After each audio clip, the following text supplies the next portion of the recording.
안녕하세요. 존청입니다. 이번 시간은 지난 목요일이었죠. 바이든 대통령의 서명으로 확정된 1.9조 달러 3차 경기 부양안 중에 국민들에 대한 직접 지원에 해당되는 내용 살펴보겠습니다. 저희가 고객들로부터 자주 받는 질문에 대한 답변 형태가 되겠고요. 특히 월스트리트저널, 뉴욕타임스와 같은 유수의 일간지에서도 지면을 통해 자주 묻는 질문 그리고 그 답변에 해당하는 기사를 올리고 있는데요. 그 내용들 활용해서 같이 살펴보도록 하겠습니다. 1,400불 스티뮬러스 체크 지급, 또 연방정부 실업수당, 그리고 차일드 텍스 크레딧, 차일드 에듀케이션 크레딧, 그 밖에 세입자들과 홈오너에 대한 구제안 등이 될 텐데요. 각각에 대해 자주 묻는 질문에 대한 답변 형식으로 한번 살펴보겠습니다. 그럼 시작하겠습니다.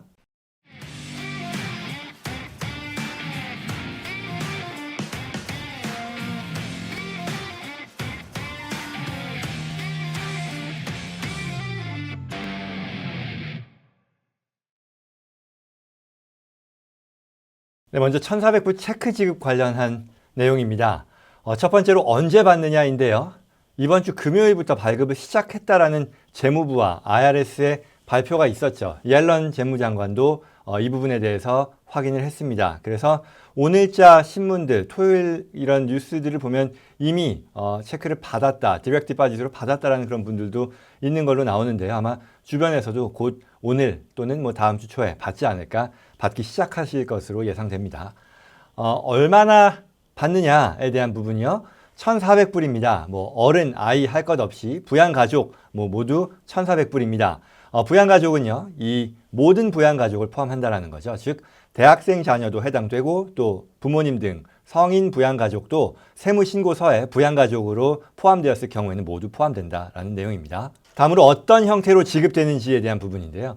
우선 이 계좌에 꽂히는 디렉트 디파짓의 형태로 진행이 되고요. 이게 만약에 없을 경우에는 전과 마찬가지로 체크 또는 데비카드의 형태로 지급이 되는데, 지난번에 데비카드로 받은 그런 경우에 그 카드의 잔액을 채워주는 게 아니라 새로운 카드를 발급해주는 방식이다라고 하네요.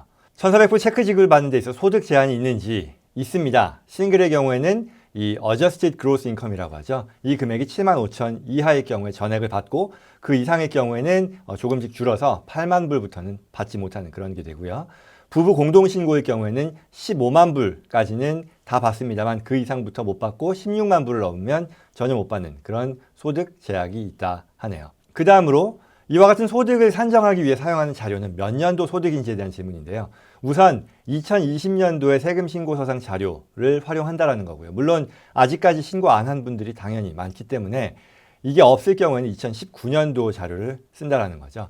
또한 이 소득 신고를 안 했거나 소득이 없는 경우라 하더라도 이 스티뮬러스 체크는 받을 수 있습니다. 작년에도 마찬가지였었죠. 소득 신고를 안 한 분들에 대해서는 이 작년에 우리가 사용했던 IRS의 포털 있었죠. 거기에 나와 있는 정보를 사용해서 지급될 거라고 백악관 대변인이 발표했습니다.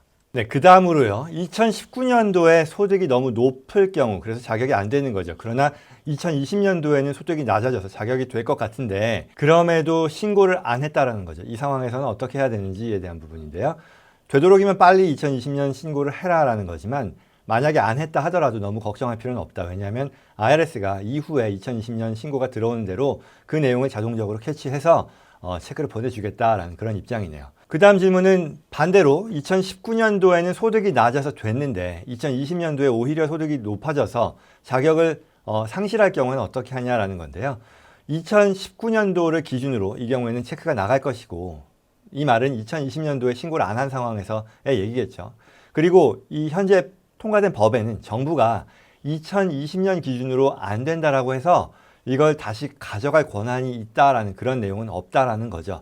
이 말은 결국 2020년도 신고하지 않고 연장 신청을 해서 2019년도의 숫자로 체크가 나오는 것을 기대하는 것도 한 방법이다라는 얘기죠. 물론 연장 이후에 신고하는 그 기간 10월 15일까지 신고하는 거는 놓치지 말아야겠죠. 다음 질문으로 2020년도에 소득을 줄일 수 있는 방법이 여전히 있는지에 대한 얘기죠. 예컨대 2019년도에도 소득이 높아서 안 됐고 2020년도에도 소득이 높지만 이 20년도 소득세 신고를 아직 안 했으니까 좀 낮춰서 자격을 갖출 여지가 없냐라는 그런 질문인데 답은 yes입니다.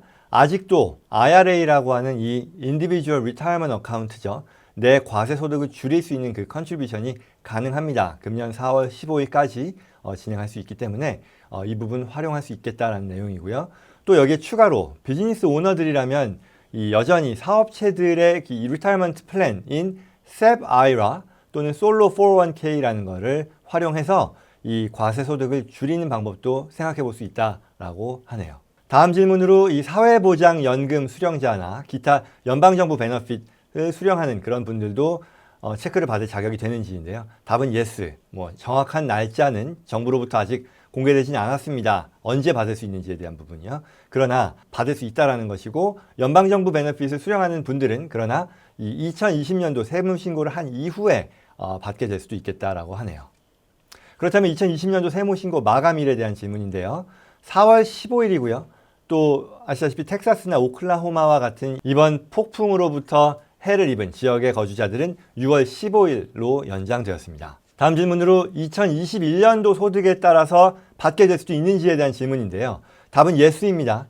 사실은 이 스티뮬러스 체크라는 것의 근거가 되는 수입은 2021년도 수입을 기준으로 하는 건데 그게 지금 없죠. 2020년 신고도 아직까지 안 한 경우가 많으니까 그러다 보니 2020년 또는 19년도를 하는 건데 말하자면 2019년도와 20년도의 소득 기준이 아주 높아서 자격이 안 된다 할지라도 내가 2021년도에 소득이 낮아져서 자격을 갖춘다라고 하면 이 역시도 체크를 수령할 수 있는 권한을 확보한다라는 것이고 이 경우에는 대신에 어떤 방법이냐 2021년도에 소득세 신고를 할 때 텍스 크레딧의 형태로 혜택을 보게 된다라고 하네요. 마찬가지 이유로 2021년도에 과세 소득을 줄이려는 그런 노력을 할 필요가 있겠다라고 부연 설명을 하고 있습니다. 그 다음으로요. 그렇다면 이제 2021년도 과세 소득을 줄일 수 있는 방법에 대한 질문인데요. 401k와 같은 회사 내의 어떤 리타이먼트 어카운트의 불입금, 컨트리뷰션 금액을 높이는 게 한 가지 방법이 될 수 있다고 하네요.